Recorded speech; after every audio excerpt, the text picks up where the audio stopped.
नमस्कार, glorious Sikar online digital platform पर आपका तहे दिल से मैं मनोज सोंडा हार्दिक स्वागत, हार्दिक अभिनंदन करता हूं। मित्रों, आज की क्लास के अंतर्गत अपन पढ़ने वाले हैं भाषा हिंदी, अर्थात हिंदी भाषा का ज्ञानार्जन करेंगे मित्रों। और ज्ञानार्जन के अंतर्गत हिंदी भाषा के अंतर्गत अपन आज का प्रकरण रहेगा, टॉपिक रहेगा, वो रहेगा संधि। मित्रों, आज का प्रकरण संधि पढ़ने से पहले संधि के संबंध में बेसिक जानकारी वर्ण विचार के संबंध में प्राप्त करेंगे। क्योंकि संधि टॉपिक पढ़ने से पहले वर्ण विचार के संबंध में पढ़ना बहुत जरूरी है। यदि वर्ण विचार के संबंध में नहीं पढ़ते हैं तो संधि को सही रूप में अपन नहीं कर पाते हैं। क्यों नहीं कर पाते हैं? क्योंकि संधि में क्या कहा जाता है, वर्णों के मेल से उत्पन्न विकार को क्या कहा जाता है? संधि कहा जाता है। इसका मतलब यदि वर्णों के मेल से उत्पन्न विकार को संधि कहा जाता है, इसका मतलब अपने को बेसिक यानी सामान्य जानकारी वर्ण विचार के संबंध में प्राप्त करनी बहुत जरूरी है। ठीक है, तो मित्रों प्रकरण है आपका संधि, लेकिन मैं लेकर के चलता हूं आपको थोड़ा सा किसकी ओर? वर्ण विचार की ओर। यानी वर्ण विचार में केवल स्वरों तथा व्यंजनों की जानकारी अपन प्राप्त करते हैं। देखिएगा मित्रों, अपना जो प्रकरण रहेगा, टॉपिक रहेगा, वो तो रहेगा क्या? संधि। क्या रहेगा? अपने यदि प्रकरण या टॉपिक की मैं बात करूं तो अपना प्रकरण या टॉपिक रहेगा वो क्या रहेगा? संधि रहेगा। क्या रहेगा? संधि रहेगा। लेकिन अपने को सबसे पहले जो बात करनी है वो करनी है मित्रों किस पर? वर्ण विचार पर। किस पर करनी है? वर्ण विचार पर। और मैं वर्ण विचार के अंतर्गत भी आपसे यदि बात करूं तो वर्ण विचार के अंतर्गत अपन बेसिकली या सामान्य जो जानकारी प्राप्त करेंगे वो करेंगे किसके संबंध में? स्वर तथा व्यंजनों के संबंध में। किसके संबंध में? स्वर तथा व्यंजनों के संबंध में। तो इसका मतलब मित्रों वर्णों को अपन दो भागों में विभक्त करके पढ़ने वाले हैं इसके, और दो भागों में विभक्त करके पढ़ने वाले हैं, जिसके अंतर्गत एक तो अपन पढ़ेंगे क्या? स्वर। क्या पढ़ेंगे? एक तो पढ़ेंगे स्वर, और दूसरे की यदि अपन बात करें तो अपन पढ़ेंगे क्या? व्यंजन। क्या पढ़ेंगे? व्यंजन पढ़ेंगे। क्या पढ़ेंगे? एक तो अपन पढ़ने वाले हैं स्वर और दूसरा अपन पढ़ने वाले हैं क्या? व्यंजन। और स्वरों की यदि संख्या की बात करूं तो मित्रों अपना यहां स्वरों की संख्या की यदि बात करें तो 11 है, और व्यंजनों की यदि संख्या की बात करें तो कितनी है? 33 है। कुल मिलाकर यदि वर्णों की बात की जाए तो अपने पास हिंदी वर्णमाला के अंतर्गत वर्णों की संख्या है कितनी? 44। लेकिन एक बार पटवार परीक्षा में पूछ लिया था कि हिंदी वर्णमाला में वर्ण कितने होते हैं। उसके विकल्प में 44 नहीं दिया गया था। उसके विकल्प में 44 नहीं दिया गया था, उत्तर माना गया था 52, जिसमें उसने शामिल किया था अयोगवाद ध्वनियों को, उपक्षेप्त आगत या ताड़न जात को, और साथ ही साथ संयुक्त अक्षरों को भी सम्मिलित किया था, जिसके कारण से संख्या बनाई थी 52। कितनी बनाई थी? 52। देखिएगा यहाँ बेसिकली या सामान्य जानकारी की यदि मैं बात करूं तो मित्रों सबसे पहले अपन थोड़ी सी जानकारी प्राप्त कर लेते हैं। वो कर लेते हैं किसके संबंध में? स्वरों के संबंध में। किसके संबंध में? स्वरों के संबंध में। इसका मतलब पहला जो अपना अंश रहेगा वो रहेगा क्या? स्वर। क्या रहेगा? स्वर। और स्वरों के संबंध में सबसे पहले यदि मैं जानकारी आपको देना चाहूं तो मित्रों स्वरों की यदि मैं बात करूं तो अपने पास 11 स्वर कौन कौन से हैं? अपने पास 11 स्वर है। ए, आ, ई आस्वय, ई दीर्घ, ओ आस्वय, ओ दीर्घ, री, ए, आई, ओ, और क्या है? औ है। अब तो अपने पास कितने स्वर है? 11 स्वर है। कितने स्वर है? 11 स्वर है। क्यों बता रहा हूं? क्योंकि मित्रों संधि में अपने पास अंश होता है स्वर संधि, एक अंश होता है अपने पास व्यंजन संधि, एक होता है विसर्ग संधि। तो अगर स्वर संधि अपने को पढ़नी है तो इसका मतलब अपने को स्वरों के संबंध में जानकारी जरूरी है। किसके संबंध में? स्वरों के संबंध में जानकारी क्या है? जरूरी है। सबसे पहले अपन करते हैं स्वरों के मात्रा ज्ञान की बात। किसकी बात करते हैं? सबसे पहले अपन स्वरों के किसकी बात करेंगे? मात्रा ज्ञान की बात करेंगे। मात्रा ज्ञान यानी स्वरों की किसके संबंध में? मात्राओं के संबंध में। किसके संबंध में? स्वरों की मात्राओं के संबंध में। यदि मित्रों स्वरों की मात्राओं के संबंध में बात करें तो अ स्वर एक ऐसा स्वर होता है जिसकी कोई मात्रा नहीं होती है। अ स्वर एक ऐसा स्वर होता है जिसकी कोई क्या नहीं होती है? मात्रा नहीं होती है। कैसे? देखिएगा, यदि इसकी बात करें अ स्वर की तो ये व्यंजन वर्णों में ध्वनित रूप में समाहित रहता है। किस रूप में रहता है? हाँ, हालांकि ध्वनित रूप में समाहित रहता है, लेकिन प्रत्यक्षतया इसकी कोई क्या नहीं होती है? मात्रा नहीं होती है। प्रत्येक से इसकी कोई क्या नहीं होती है, मात्रा नहीं होती। यदि अपन क की बात करें तो क हलंत धन क्या हो जाएगा, ए हो जाएगा, यानी क और ए से मिलकर बना है, लेकिन प्रत्यक्ष रूप में देखा जाए तो ए की कोई भी मात्रा क में दिखाई नहीं दे रही है। इसका मतलब अपन कह सकते हैं, क्या कह सकते हैं अपन ये कह सकते हैं मित्रों कि क के अंतर्गत ए की कोई भी मात्रा नहीं है, तो अपन कह सकते हैं कि ए स्वर एक ऐसा स्वर है जिसकी कोई क्या नहीं होती है, मात्रा नहीं होती है। ठीक है। यदि आ स्वर की मात्रा की बात करें तो एक खड़ी पाई रहती है। ई छोटे की मात्रा की बात करें तो ये ई छोटे की मात्रा है। ये मात्रा तो ई छोटे की छोटी ही है, लेकिन परीक्षा में ये बहुत बड़ी बन जाती है। ये मात्रा तो छोटी है, लेकिन ये परीक्षा में बड़ी क्यों बन जाती है? अपने पास 11 स्वर है और 11 स्वरों में से एकमात्र ऐसी मात्रा है ई छोटी की जो व्यंजन वर्णों के पूर्व में लगती है, और उच्चारण हमेशा स्वरों का व्यंजनों के कहां होता है, बाद में होता है। कहां होता है, बाद में होता है। ये द्विधा में डाल देती है ये मात्रा, और द्विधा में किस प्रकार से डाल देती है, देखिएगा, द्विधा में डाल देती है, और द्विधा में किस प्रकार से क्या कर देती है, द्विधा में डाल देती है। देखिएगा, द्विधा में डालने की यदि मैं बात करूं आपसे तो द्विधा में कैसे डालती है, जैसे कि अपने पास लिखा हुआ है सम प्लस धी। क्या लिखा हुआ है अपने पास, शब्द लिखा हुआ है सम प्लस धी। ये क्या करता है, कई बार संधि पूछता ही नहीं है, कई बार संधि पूछता ही नहीं है। ये कह देता है कि भैया सम प्लस धी में किसका योग हुआ है, यानी सम प्लस धी में किसका योग है, यानी सम में अंतिम पद क्या है और धी यानी उत्तर पद का प्रारंभिक वर्ण क्या है, यानी प्रथम पद का अंतिम वर्ण क्या है और द्वितीय पद का प्रारंभिक वर्ण क्या है।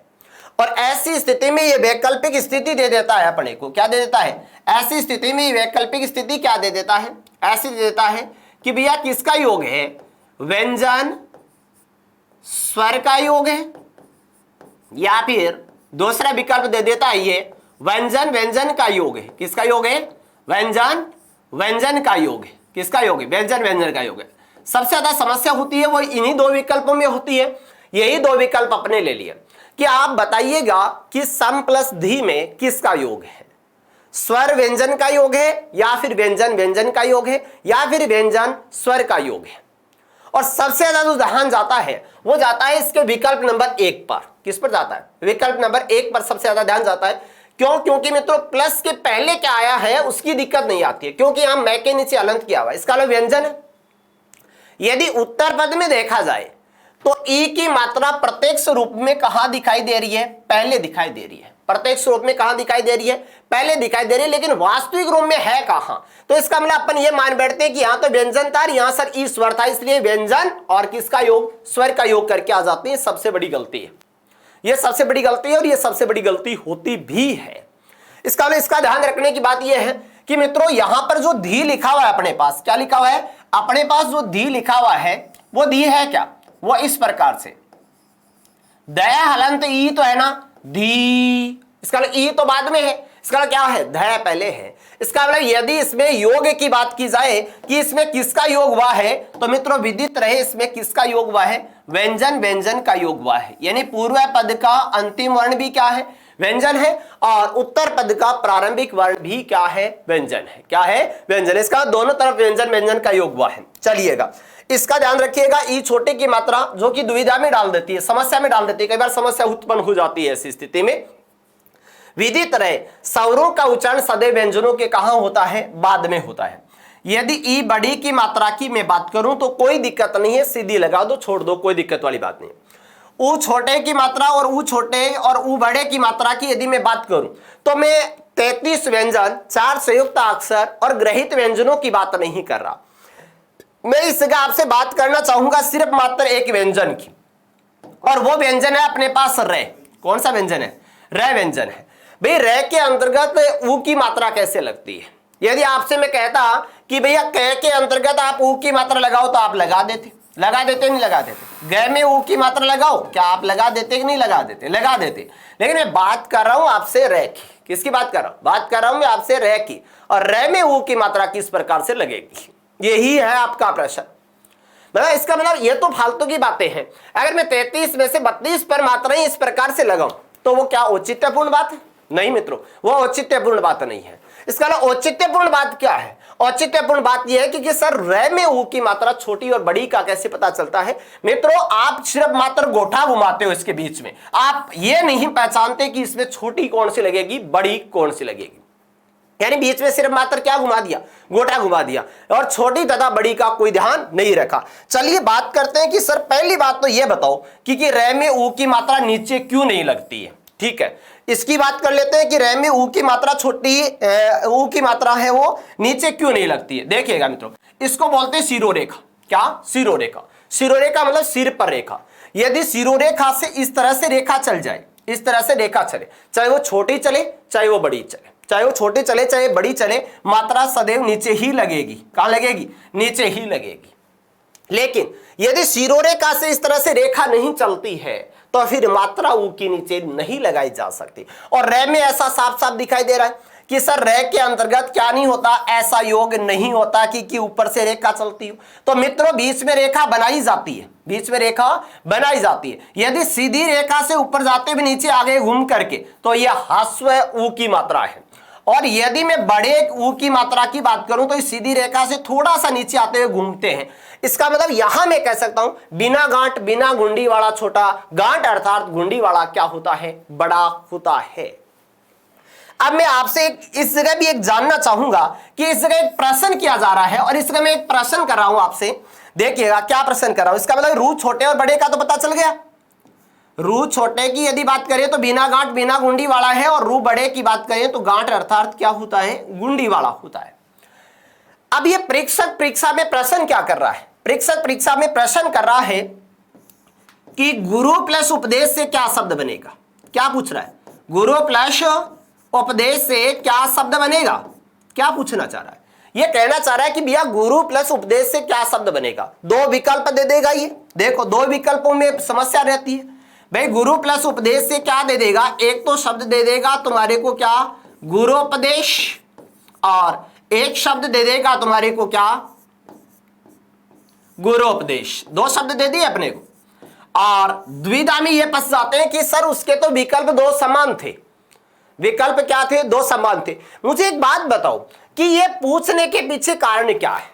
इसका मतलब परीक्षक का आपको माइंड पढ़ना है कि वो कोई चीज पूछ रहा है तो वो क्यों पूछ रहा है, उसके पूछने के पीछे उद्देश्य क्या है। कोई ना कोई उद्देश्य तो नहीं तो होता है किसी की न किसी। यानी कोई भी अपने से प्रश्न पूछा गया है तो उसमें प्रश्न पूछते समय अगले ने अपनी साइकोलॉजी यानी अपनी मनोविज्ञान को किस प्रकार से काम में लिया है, किस प्रकार से काम लिया। गुरु प्लस उपदेश से यदि अपन बात करें शब्द की तो गुरु प्लस उपदेश से गुरुपदेश शब्द बना है। देखिएगा ऊ क्या है? इस जगह ह्रस्व है, और आगे भी ऊ क्या है? ह्रस्व है। ह्रस्व ऊ क्या हो जाएगा? दीर्घ ऊ हो जाएगा। क्या हो जाएगा? दीर्घ हो जाएगा। अब ये अपने से पूछना चाहता है कि क्या अपने को रू छोटा और रू बड़ा लिखना आता है या फिर नहीं आता है। रू छोटा और रू बड़ा अपने को लिखना आता है या फिर नहीं आता है, ये चीज ये पूछना चाहता है। तो मित्रों, गांठ अर्थात गुंडी वाला यानी जिसके अंतर्गत गांठ अर्थात गुंडी लग रही है वो सही है गुरुपदेश। क्या है? गुरुपदेश। इसका मतलब विकल्प नंबर 1 गलत है। पूछने का मूल उद्देश्य यह था कि भैया अपने को रू छोटा और बड़ा लिखना आता है या फिर नहीं आता, यही मूल उद्देश्य था अगले का पूछने का। ठीक है। अगर मैं आगे बात करूं किसकी मात्रा की? री स्वर की मात्रा की, तो री स्वर की मात्रा अर्धवृत्ताकार स्थिति में होती है। किस स्थिति में होती है? अर्धवृत्ताकार स्थिति में होती है। अब यह भी ध्यान रखना, कई बार क्या करते हैं रे का और री का अंतर ही नहीं करते। यहां दो अक्षर लिखे हैं आपके पास, एक लिखा हुआ है क्रय और एक लिखा हुआ है क्री। एक लिखा हुआ क्रय और दूसरा लिखा हुआ है क्री। देखिएगा यदि अपन किसकी बात करें, यदि अपन किसकी बात करें, अगर अपन क्रय की बात करें तो यह है कै हलंत रे। क्या है? कै हलंत रे। और यदि क्री की बात करूं तो यह है मित्रों कै हलंत क्या? री। तो थोड़ा सा गौर फरमाइएगा किस पर? क्रय और क्री पर भी। इस पर क्रय और क्री पर भी थोड़ा सा गौर कीजिए, थोड़ा सा विचार कीजिए कि अंतर क्या है। रे में इस तरह से सीधी रेखा होती है और री में यदि मात्रा की बात करूं तो अर्धवृत्ताकार स्थिति में होती है। किस स्थिति में होती है? अर्धवृत्ताकार स्थिति में होती है। ठीक है, तो मित्रों इस चीज का भी ध्यान रखोगे कि रे में ऊ की मात्रा किस प्रकार से लगती है और री की मात्रा का अंतर किस प्रकार से होता है। ठीक है, री की मात्रा यानी किस प्रकार से लगती है, याद रख लोगे। चलिए आगे चलते हैं। आगे अपने पास मात्रा की यदि अपन बात करें तो ए की मात्रा है, आई की मात्रा है। इसमें भी थोड़ी सी गलती कर बैठते हैं, कई बार आते आते प्रश्न का उत्तर गलत दे बैठते हैं, आते आते प्रश्न का उत्तर गलत दे बैठते हैं। इसके पीछे कारण क्या होता है? कारण ये होता है कि सर हमारे से क हलंत आई जुड़ाया गया था, कि ये कहा गया था कि क में भैया आई जोड़ो। क्या जोड़ो? आई जोड़ो। तो ये कहते हो तुम कई बार कि सर इस पर भी एक मात्रा थी हमने, तो इस पर भी एक मात्रा रख दी। रख दी क्या नहीं रख दी भाई? ये आपने काम कौन सा किया? आपने काम किया है क हलंत ए का, न कि आई का, क्योंकि ए की कितनी मात्रा है? एक मात्रा है के। इसका मतलब आपने गलती क्या की थी? आपने गलती की थी यहां पर कितनी मात्रा लगाई थी? एक मात्रा लगाई थी, जो कि क्या थी? गलत थी। इसका भी गौर रखना, इस पर भी गौर करना, भी ध्यान रखना इस चीज का भी। परीक्षा में बहुत बार चीजें पूछी जाती है। चलिए आगे मात्रा की यदि बात करें तो ये है अपने पास किसकी मात्रा? ओ की मात्रा। और ये है अपने पास किसकी मात्रा? औ की मात्रा। मैं नहीं कहता कि आप ओ पर और औ पर जोड़ दे, उसे याद रखें। अब आपको याद कौन कौन सी चीजें रखनी है इस जगह से? एक तो ई छोटी की मात्रा जो दुविधा में डाल देती है, मुसीबत में डाल देती है, विपदा हो जाती है। और एक में यदि मात्रा की बात करूं, ऊ छोटे की और ऊ बड़े की मात्रा की बात करूं, तो मैं आपसे गौर करवाने चाहूंगा कि आप गौर कीजिए कि रे में ऊ की मात्रा छोटी कैसे लगती है और बड़ी कैसे लगती है। और एक विचार करने की बात इस जगह भी है मित्रों, एक विचार करने वाली बात किस जगह? इस जगह भी है। कौन सी भाई? कि ए की और आई की, ए और आई की मात्रा किस प्रकार से अपन क्या करते हैं? लगाते हैं। इस चीज का भी आप क्या रखोगे? ध्यान रखोगे। उक्त 11 स्वर है अपने पास। उक्त 11 स्वरों के अलावा और क्या क्या अंश है अपने पास? उक्त 11 स्वरों के अलावा अपने पास क्या है? अयोगवा है ध्वनिया, अयोगवा है ध्वनिया, अयोगवा ध्वनिया, मतलब आपस में एक दूसरे के योग को वहन नहीं करते। और अयोगवा ध्वनियों की संख्या कितनी मानी जाती है मित्रों? 2 मानी जाती है, जिसके अंतर्गत अपने पास एक तो होता है क्या? अंग। क्या होता है? अंग। क्या है ये? अनुस्वार। क्या है? अनुस्वार है। और एक यदि मैं बात करूं तो अपने पास क्या लिखा हुआ है? ए लिखा हुआ है। ये क्या है? विसर्ग है। क्या है? विसर्ग है। क्या है? विसर्ग है। और साथ ही साथ होता चंद्रबिंदु, चंद्रबिंदु का योग भी अयोगवा है, लेकिन मूलतः अयोगवा ध्वनियां कितनी है? 2 है। कहते हो ना तुम कि इनके लास्ट में लिखा जाता था, इनके लास्ट में लिखा जाता था भैया ये रहा अंग और ये रहा क्या? ए है, यानी अनुस्वार तथा विसर्ग। और साथ ही साथ एक और विचारणीय बात है, अंग्रेजी भाषा से ग्रहित स्वर भी है अपने पास एक। किस भाषा से? अंग्रेजी भाषा से। किस भाषा से? अंग्रेजी भाषा से। अंग्रेजी भाषा, अंग्रेजी भाषा से ग्रहित स्वर, अंग्रेजी भाषा से ग्रहित स्वर अपने पास। और अंग्रेजी भाषा से ग्रहित स्वर कौन सा है अपने पास? वो है ओ। क्या है? ओ। मित्रों ये बात ध्यान में रखना। देखो ये अनुस्वार का योग है, विसर्ग का योग है। ये ओ के ऊपर अर्धचंद्राकार स्थिति में अंग्रेजी भाषा से ग्रहित होने के पीछे क्या कारण है? कि अंग्रेजी में ए, ई, आई, ओ, यो ये अंग्रेजी भाषा के स्वर है। किसके हैं? अंग्रेजी भाषा के स्वर है। ये इस तरह से क्यों लिखे गए? क्योंकि इनके लेखन की जो लिपि थी वो लिपि क्या है? रोमन है। और ये इस तरह से क्यों लिखा गया? क्योंकि हिंदी तथा संस्कृत भाषा की यदि लिपि की बात करें तो कौन सी लिपि है? देवनागरी लिपि है। कौन सी लिपि है? देवनागरी लिपि है। यह भी मैं तुम्हारे को बता दूं कि ओ के ऊपर यानी आ के ऊपर लगी है अर्धचंद्राकार स्थिति क्या है? इसे क्या कहा जाता है? तो इसे विदित रहे क्या कहा जाता है? स्वनिम कहा जाता है। क्या कहा जाता है? स्वनिम कहा जाता है। विदित रहे स्वनिम से युक्त सभी शब्द अंग्रेजी भाषा के शब्द होते हैं। स्वनिम से युक्त सभी शब्द किस भाषा के शब्द होते हैं? अंग्रेजी भाषा के क्या होते हैं? शब्द होते हैं मित्रों। ठीक है, जैसे डॉक्टर है, कॉलेज है, ऑफिस है, कॉफी है। ठीक है, स्वनिम का प्रयोग होता है। अब आगे का अंश स्वरों के संबंध में रहेगा, वो रहेगा कि रचना के आधार पर स्वरों को कितने भागों में बांटा जाता है, वहां से अपनी संधियों की परिभाषा भी निकलेगी। तो अगला भी टॉपिक है, अगला प्रकरण लगा रहा हूं, वो प्रकरण है अपना कि रचना के आधार पर स्वरों का वर्गीकरण, यानी किसके आधार पर, रचना के आधार पर, रचना के आधार पर। मित्रों विदित है रचना के आधार पर स्वरों को दो भागों में बांटा जाता है। रचना के आधार पर स्वरों को कितने भागों में बांटा जाता है, दो भागों में बांटा जाता है।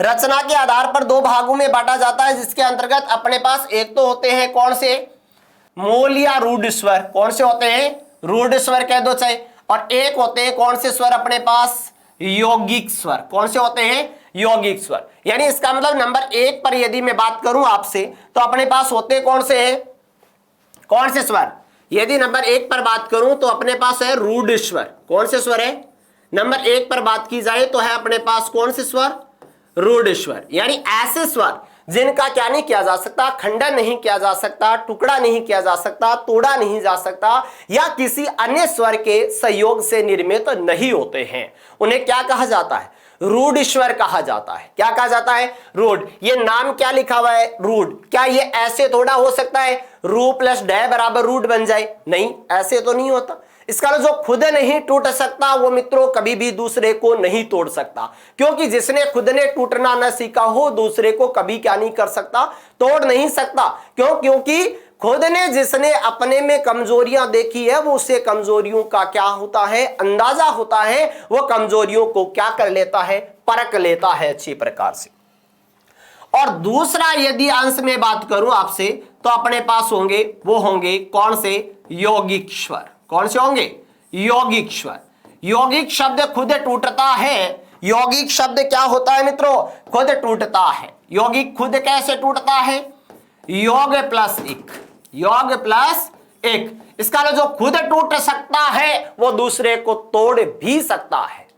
इसका मतलब वहां पर यौगिक स्वर आएंगे वो रचना के आधार पर निर्मित होंगे, यानी बने हुए होंगे। देखिएगा कैसे, यदि मैं आपसे कौन से स्वरों की बात करूं, रूढ़ स्वरों की बात करूं, तो मित्रों रूढ़ या फिर मूल अंश है अपने पास स्वरों का, वो है अपने पास कितने, 4। कितने हैं, 4 है। जिसके अंदर 4 में क्या क्या है अपने पास, ए, ई आश्वय, ओ आश्वय, और क्या है, री है। क्या है, री है। अब चारों के चारों कैसे स्वर है, रूढ़ स्वर है। क्यों कहा गया है इन्हें रूढ़ स्वर, क्यों, क्योंकि इनकी रचना किन्हीं भी अन्य स्वरों के सहयोग से नहीं हुई है। और ऐसे स्वर जिनकी रचना किन्हीं अन्य स्वरों के सहयोग से नहीं होती है उन्हें क्या कहा जाता है, रूढ़ कहा जाता है। यह अपने मूल अंश में है, यानी किसी के सहयोग से निर्मित नहीं है, और नहीं इन्हें क्या किया जा सकता, लेखन रूप में इनका क्या किया जा सकता, खंडन किया जा सकता। यदि मैं बात करूं आपसे कौन से स्वरों की, यौगिक स्वरों की। कौन से स्वरों की, यौगिक स्वरों की। यानी एक तो बात की आपने कौन से स्वरों की भाई, रूढ़ स्वरों की बात की है, और दूसरी अपन बात करें वो यौगिक स्वरों की बात करें। और यौगिक स्वरों को आप किसके आधार पर, यानी जाति के आधार पर दो भागों में बांटो। कितने, किसके आधार पर, जाति के आधार पर इन्हें दो भागों में बांटो। किसके आधार पर, जाति के आधार पर, यानी इनके निर्माण के आधार पर। निर्माण के आधार पर एक तो बांटोगे आप, वो बांटोगे कौन सा, सजातीय। कौन सा बांटोगे, सजातीय, सजातीय दीर्घ स्वर। वैसे दीर्घ यही है, सजातीय दीर्घ स्वर। और दूसरा बांटेंगे, वो बांटेंगे विजातीय दीर्घ स्वर। क्या बांटेंगे, विजातीय दीर्घ स्वर, विजातीय दीर्घ स्वर। कितने हैं आपके पास ये भाई, 4 ये आगे तो वो कितने हैं, 7 है। वो कितने हैं, कितने हैं, 7। कितने हैं, 7। इनमें से सजातीय दीर्घ स्वर होते हैं 3 और विजातीय दीर्घ स्वर होते हैं कितने, 4। कितने होते हैं, 4 होते हैं। कितने होते हैं, 4 होते हैं। ठीक है। अब देखिएगा सजातीय को आप क्या कह सकते हो, दीर्घ स्वर, गुरु स्वर और संयुक्त स्वर भी कह सकते हो। दीर्घ संधि का विधायक भी बनेंगे ये। देखिएगा इनका निर्माण किस प्रकार से होता है, इनका निर्माण किस प्रकार से होता है। सजातीय दीर्घ स्वर, अपने पास स्वर कौन से बचे भाई, अपने पास यदि मैं स्वरों की बात करूं तो आपके पास एक तो कौन सा बच गया, आ, एक क्या बच गया, दीर्घ ई, और एक क्या बच गया, दीर्घ उ। यानी उक्त तीनों स्वरों का निर्माण किस प्रकार से होता है। उक्त तीनों स्वरों के यदि निर्माण की अपन बात करें तो आ का निर्माण कैसे होता है भाई, पूर्व पद में ए या आ आता है और उत्तर पद में भी क्या आता है, ए या आ आता है। क्या आता है, ए या क्या आता है, आ आता है। तो किसका निर्माण होता है, आ का निर्माण होता है। यानी अपन ये कह सकते हैं कि इसका निर्माण 4 श्रेणियों से होता है। कितनी श्रेणियों से होता है, इसका निर्माण है वो कितनी श्रेणियों से होता है, 4 श्रेणियों से होता है। क्यों, क्योंकि ए प्लस ए बराबर भी आ होता है, ए प्लस आ बराबर भी आ होता है, और आ प्लस ए बराबर भी आ होता है, आ प्लस आ बराबर भी क्या होता है, आ होता है। सर कितनी श्रेणियों से बनता है आ, 4 श्रेणियों से बनता है। ठीक है, यदि मैं ई बड़ी की बात करूं कि इसका निर्माण किस प्रकार से होता है तो मित्रों विदित रहे, ई छोटी ई मोटी, ई छोटी ई मोटी प्लस ई छोटी ई मोटी, विदित रह जाएगा क्या, ई छोटी छोटी मोटी हो जाएगी, छोटी मोटी मोटी हो जाएगी, मोटी छोटी मोटी हो जाएगी, मोटी मोटी क्या हो जाएगी, मोटी हो जाएगी, यानी दीर्घ हो जाएगी। यदि अपन उ बड़े की बात करें, किसकी बात करें, यदि उ बड़े की बात करें तो अपन कह सकते हैं उ आश्वय ओ दीर्घ प्लस उ आश्वय या फिर उ क्या, दीर्घ। ठीक है, उ छोटा छोटा मोटा, छोटा मोटा मोटा, मोटा छोटा मोटा और मोटा मोटा क्या हो जाएगा, मोटा हो जाएगा। ठीक है, अब देखिएगा यदि उक्त तीनों स्वरों के संबंध में मैं एक बात कहूं तो क्या पूर्व पद में और उत्तर पद में, पूर्व पद में और उत्तर पद में क्या सम्मान है, एक जैसे ही तो है। जैसा पूर्व पद में आया वैसा ही किस पद में आया, उत्तर पद में आया, एक सम्मान है, एक सम्मान है। इसका मतलब यहां पर अपन एक बात दर्शा सकते हैं मित्रों, वो क्या बात दर्शा सकते हैं, ए स्वरों के संबंध में क्या बात दर्शा सकते हैं, अपन दर्शा सकते हैं कि दो समान स्वरों से, दो समान स्वरों से, दो समान स्वरों से मिलकर बने दीर्घ स्वर, मिलकर बने दीर्घ स्वर। कितने हैं, 3। दो समान स्वरों से मिलकर बने दीर्घ स्वरों की यदि मैं बात करूं तो कितने मित्रों, 3। कितने हैं, 3। कितने हो गए, 3 हो गए। दो समान स्वरों से मिलकर बने दीर्घ स्वरों की यदि बात करें तो कितने हैं, 3 है। साथ ही साथ विदित रहे ये किस संधि की परिभाषा निकल करके आ रही है अपने सामने, ये दीर्घ स्वर संधि की परिभाषा है। कौन संधि है, दीर्घ स्वर संधि। किस संधि की परिभाषा निकल करके आई भाई, दीर्घ स्वर संधि की परिभाषा निकल करके आ गई। कौन संधि की, दीर्घ स्वर संधि की क्या निकल करके आ गई मित्रों, परिभाषा निकल करके आ गई। विजातीय दीर्घ स्वरों की यदि बात करें तो अलग अलग जाति से मिलकर बने होते हैं। किससे मिलकर बने होते हैं, अलग अलग जाति से मिलकर बने होते हैं। देखिएगा अपने पास स्वर कौन से बच गए, ए ओ आई आओ, क्या बच गया, ए ओ आई आओ, बच गए नहीं बच गए। ए स्वरों के यदि निर्माण की अपन बात करें तो इनका निर्माण जब याद करते हो कि सर ये बनते कैसे, तो बड़ी दुविधा महसूस करते हो कि सर ये तो बहुत आसान याद रह जाता, वो नहीं रहता। मुझे एक बात बताओ, अपने पास स्वर कितने हैं, 11 स्वर है। 11 स्वरों के यदि जोड़े बनाने जाए अपन, यानी योग में बनाने चाहे तो कितने योग में बनेंगे, 11 स्वरों के कितने योग में बनेंगे, 5 ही तो बनेंगे ना। ए आ का योग, ई का योग, ओ ऊ का, ए आई का, ओ औ का। री कंवारा रह गया क्योंकि इसकी लुगाई मोटी रह गई, वो कहां रह गई, संस्कृत में रह गई, क्योंकि हिंदी में दीर्घ री स्वर का क्या नहीं है, प्रचलन नहीं है। इसका योग में कितने बने, 5 बने। इन 5 युग्मों को सही रूप में काम में ले लो, निर्माण हो जाएगा। ए ओ आई औ का निर्माण करते समय एक बात ध्यान में रखोगे, पूर्व पद में सभी में क्या आएगा, ए या आ आएगा। क्या आएगा, पूर्व पद में सभी में क्या आएगा मित्रों, ए या आ आएगा। इसका मतलब एक टेंशन तो खत्म हो गई ना कि पूर्व पद में तो सभी में ए या क्या आएगा, आएगा। क्या मैं उत्तर पद में ए या आ के सामने ए या आ लिख सकता हूं, तो आप कहोगे कि नहीं सर, क्यों नहीं लिख सकते हैं, क्योंकि ए या आ के सामने ए या आ लिखने से क्या बन जाएगा, आ बन जाएगा। अब आगे आपके पास स्वरों के जो योग में बचे वो लिख दो कंटिन्यू, लेकिन ध्यान रखना मैंने एक मात्रा वाले पहले और दो मात्रा वाले बाद में काम में लिए हैं, ठीक है। ए या आ के बाद क्या ई अश्व ई दीर्घ आता है तो ए बनता है, उ अश्व या फिर उ दीर्घ आता है तो क्या बनता है, ओ बनता है। ए या फिर क्या आता है, आई आए तो आई बनेगा, और ओ या फिर क्या है, औ आए तो क्या बनेगा, औ बनेगा। क्या बनेगा, औ बनेगा। ये इनका निर्माण हो गया। यहां एक बात लिखिए, दो समान स्वरों से मिलकर बने दीर्घ स्वर। क्यों, क्योंकि सम्मान था। क्या वहां पर सम्मान है रे मित्रों, बताओ क्या इस जगह सम्मान है क्या? भाई पूर्व पद में आया वैसा उत्तर पद में है क्या? जैसा पूर्व पद में आया वैसा उत्तर पद में है क्या? नहीं है, नहीं है। इसका मतलब अपन यहां एक बात कहेंगे, दो असमान स्वरों से मिलकर बने दीर्घ स्वर। क्या बोलेंगे, दो क्या असमान, दो असमान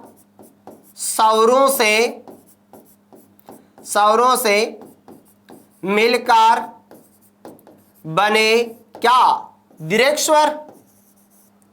दीर्घ स्वर कितने हो गए भाई, चार हो गए ना, कितने हो गए, चार हो गए। इसका मतलब यह है कितने, चार। अब देखो एक बात और सिखाऊं तुम्हारे को कि यहां पर मैंने एक रेखा लगाई है इनके बीच में, ये बीच में रेखा लगा दी। क्या बताना चाहूंगा, ध्यान रखिएगा इस चीज का। देखो कि यहां पर कितनी मात्रा है, एक मात्रा, यहां पर भी कितनी मात्रा है, एक मात्रा। लेकिन यदि नीचे के अंश में देखा जाए तो कितनी मात्रा है, दो दो मात्रा है या नहीं है क्या? तो मैं क्या आपसे एक बात कह दूं कि एक मात्रा वाले कौन से स्वर होते हैं, गुण स्वर। कौन से स्वर होते हैं, गुण स्वर। इसका मतलब गुण संधि की परिभाषा निकल करके आई। किस संधि की परिभाषा, गुण संधि की परिभाषा निकल करके आई।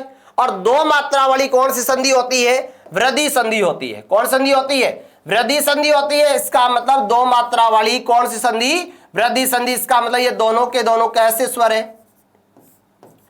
वृद्धि स्वर है। कैसे स्वर है, वृद्धि स्वर है मित्रों। कैसे स्वर है, और यह कैसे स्वर है, गुण स्वर है। देखिएगा यहां से एक बहुत अच्छा प्रश्न बनता है कि निम्न में से किस विकल्प में गुण स्वर है। अब कई बार संधि पढ़ लेते हैं बहुत अच्छी प्रकार से कि सर संधि में से कोई प्रश्न गलत नहीं होगा, अपना उत्तर गलत नहीं होगा। लेकिन मित्रों अगर वो कई बार संधि न पूछकर डायरेक्ट पूछ लेता है कि निम्न में से किस विकल्प में गुण संधि विधायक स्वर है, वर्ध संधि विधायक स्वर है, इसलिए मैं व्यवस्थित बात बता रहा हूं तुम्हारे को। क्योंकि कई बार सामान्य बातें आ जाती हैं, उन सामान्य बातों को अपन छोड़ करके आगे बढ़ जाते हैं, मुसीबत या दुविधा में या विपदा में डाल देता है ऐसा प्रश्न। ठीक है, चलिए मित्रों बात करते हैं एक प्रश्न की। प्रश्न आपके पास प्रश्न है, निम्न में से किस विकल्प में, प्रश्न क्या है, निम्न में से किस विकल्प में, निम्न में से किस विकल्प में, निम्न में से किस विकल्प में, निम्न में से किस विकल्प में गुण स्वर है, निम्न में से किस विकल्प में गुण स्वर है। क्या पूछा गया, निम्न में से किस विकल्प में गुण स्वर है, उस विकल्प का चुनाव कीजिए जिसमें कौन से स्वर दिए हुए हैं, गुण स्वर दिए हुए हैं। चलिए वैकल्पिक स्थिति देख लीजिए। विकल्प नंबर 1 के अंतर्गत अपने को लिख के दिया अगले ने ए आई, क्या दिया है, ए तथा आई। और विकल्प नंबर 2 की यदि मैं तुमसे बात करूं तो अपने पास लिखा हुआ है क्या, औ आओ। क्या लिखा हुआ है, ओ आओ लिखा हुआ है। यदि विकल्प नंबर 3 की मैं बात करूं तो अपने पास लिखा हुआ है ए ओ। क्या लिखा हुआ है, ए ओ लिखा हुआ है। और यदि विकल्प नंबर 4 की मैं बात करूं तो अपने पास लिखा हुआ है आई तथा आओ। क्या लिखा हुआ है, आई तथा आओ।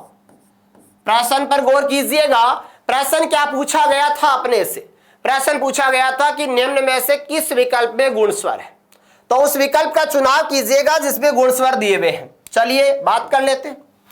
कितनी मात्रा होती है मित्रों, ए की एक मात्रा, आई की मात्रा कितनी, 2 मात्रा। एक मात्रा वाला कौन सा स्वर होता है, गुण स्वर। कौन सा स्वर होता है, गुण स्वर। 2 मात्रा वाला कौन सा होता है, वृद्धि स्वर। इसका मतलब एक गुण है लेकिन एक क्या है, वृद्धि है। यदि ओ तथा औ की बात करें तो ओ की कितनी मात्रा होती है? एक मात्रा। औ की मात्रा की बात करें तो कितनी मात्रा होती है? दो मात्रा। इसका एक मात्रा वाला कौन सा स्वर? गुण स्वर। और दो मात्रा वाला कौन सा स्वर? वृद्धि स्वर। कौन सा स्वर? वृद्धि स्वर। ठीक है। और किसकी मात्रा मित्रों? ए तथा ओ की मात्रा। तो ए की मात्रा की बात करें कितनी? एक। ओ की मात्रा की बात करें कितनी? शिरोरेखा पर एक। इसका मतलब दोनों के दोनों कैसे स्वर है? गुण स्वर है। कौन से स्वर है? दोनों के दोनों कौन से स्वर है? गुण स्वर है। यानी एक मात्रा शिरोरेखा पर एक मात्रा का सूचक है तो वो कौन सी संधि का हो जाएगा? गुण संधि का हो जाएगा। यदि आगे वाले पर अपन विचार करें तो आगे मात्रा किसकी है? आई। कितनी मात्रा? दो मात्रा है। आओ की मात्रा की बात करें तो भी कितनी है? दो है। दोनों के दोनों कौन से स्वर है? वृद्धि स्वर है। कौन से स्वर है? वृद्धि स्वर है। कैसे स्वर है? दोनों के दोनों की यदि बात करें तो दोनों के दोनों कौन से स्वर है? वृद्धि स्वर है। कौन से स्वर है? वृद्धि स्वर है। इसका मतलब एक मात्रा वाले गुण स्वर और दो मात्रा वाले वृद्धि स्वर। इसका मतलब यदि यहां पर प्रश्न यदि बदल दे कि निम्न में से किस विकल्प में वृद्धि स्वर है? क्या है? वृद्धि स्वर है। निम्न में से किस विकल्प में वृद्धि स्वर है? तो मित्रों विदित रहे ऑप्शन नंबर किसका चुनाव करोगे? 4 का चुनाव करोगे। और यदि गुण स्वर पूछा गया है तो विकल्प नंबर किसका चुनाव करोगे? 3 का चुनाव करोगे। ठीक, यह हो गया मित्रों स्वरों के संबंध में बेसिक प्रश्न, जो कि संधि के संबंध में क्या किया जा सकता है, अपने से पूछा जा सकता है।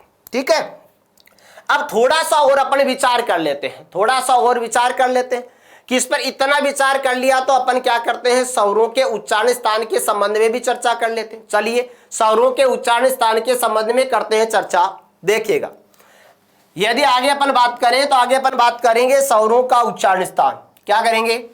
अपनी अगली हेडिंग रहेगी, वो रहेगी क्या? स्वरों का क्या उच्चारण स्थान। स्वरों का उच्चारण स्थान। स्वरों का क्या करोगे भाई? उच्चारण स्थान तैयार करना है। स्वरों का उच्चारण स्थान तैयार करने के लिए अपने को आवश्यकता है मुख्य विवर की। किसकी आवश्यकता है? मुख्य विवर की आवश्यकता है। एक मुख्य विवर बना लो।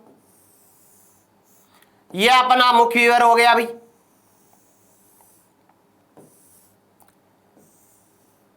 यह अपना मुख्य विवर हो गया। उच्चारण अवयवों का ध्यान देना, इसके अंतर्गत उच्चारण अवयव कौन कौन से हैं, यह अपना मुख्य विवर हो गया। और अपने को ध्यान रखना है किसका? उच्चारण अवयवों का। देखिएगा, यहां अपने कंठों के त्रिभुजाकार सी हड्डी बनी हुई है, यह बनी हुई है, यह भाग बना हुआ है। और यहां एक अपने पास देखो कंठों में यहां एक त्वचा का अन्य आकार होता है, जिसे अपन तो अपनी भाषा में क्या कहते हैं? काकल, काकल्ले, अलिजीवा या स्वर यंत्र कहा जाता है। हिंदी में अपनी भाषा में अपन कागली कहते हैं, उसे क्या कहते हैं? कागली कहते हैं। इस कागली से यहां इधर देखो कच्चा रास्ता है। क्या कच्चा रास्ता? कच्चा रास्ता समझ पा रहे हो क्या? कोमल भाग। कैसा भाग? कच्चा रास्ता मतलब कैसा भाग? कोमल भाग। फिर चले तो सीमेंटेड रोड। सीमेंटेड रोड मतलब समतल भाग आ जाएगा। फिर इसके अर्धचंद्राकार सी स्थिति आ जाएगी। कैसी आ जाएगी? अर्धचंद्राकार सी स्थिति आ जाएगी। और अर्धचंद्राकार स्थितियों को क्या कहा जाता है? मुर्दा कहा जाता है। आगे बात करेंगे। ये आ गए अपने क्या? दंत। और ये क्या आ गए? आस्ट। और ये आ गया नाक अर्थात नासिका। ठीक है, अब चलिए नाम लिख देता हूं मैं। इनके नाम क्या क्या है? इसको क्या कहा जाता है? कंठ कहा जाता है। इस कोमल भाग को क्या कहा जाता है? तालु कहा जाता है। अर्धचंद्राकार स्थितियों वाले को क्या कहा जाता है? मुर्दा कहा जाता है। क्या कहा जाता है? मुर्दा कहा जाता है। और इनकी यदि बात करें तो सब जानते हो क्या? दंत। इनकी बात करो तो ये बड़कुलिया वजू है क्या? ऑस्ट। क्या है? ऑस्ट। और यदि इसकी बात करें तो नाक अर्थात क्या है? नासिका है। क्या है? नाक अर्थात क्या है? नासिका है। ठीक है, ये मुख्य विवर हो गया। बाकी अपन क्या करते हैं? दो दो अंशों को जोड़ करके, बाकी दो दो अंशों को क्या करते हैं अपन? जोड़ करके क्या करते हैं? उच्चारण स्थान क्या करते हैं? तैयार करते हैं मित्रों। क्या करते हैं? तैयार करते हैं। अब अपने पास स्वर कितने हैं? अपने पास स्वर है 11। कौन कौन से? ए, आ है, ई अश्व ई दीर्घ है, ओ अश्व ओ दीर्घ है। कौन सा स्वर है? री स्वर है। ए, आई, ओ, आओ।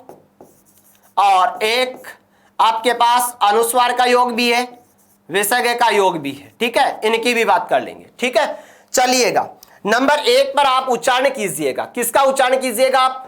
ए आ का उच्चारण करो। आप किसका उच्चारण करो? ए आ का उच्चारण करो। जब आप ए आ का उच्चारण करोगे तो इस जगह प्राणवायु स्पर्श होगी। ए आ इसका मतलब कंठ है, इसका मतलब ए आ का उच्चारण स्थान क्या हो जाएगा? कंठ हो जाएगा। क्या हो जाएगा? ए आ का उच्चारण स्थान क्या हो जाएगा? कंठ हो जाएगा। अब ए आ को और ई को साथ बोलो।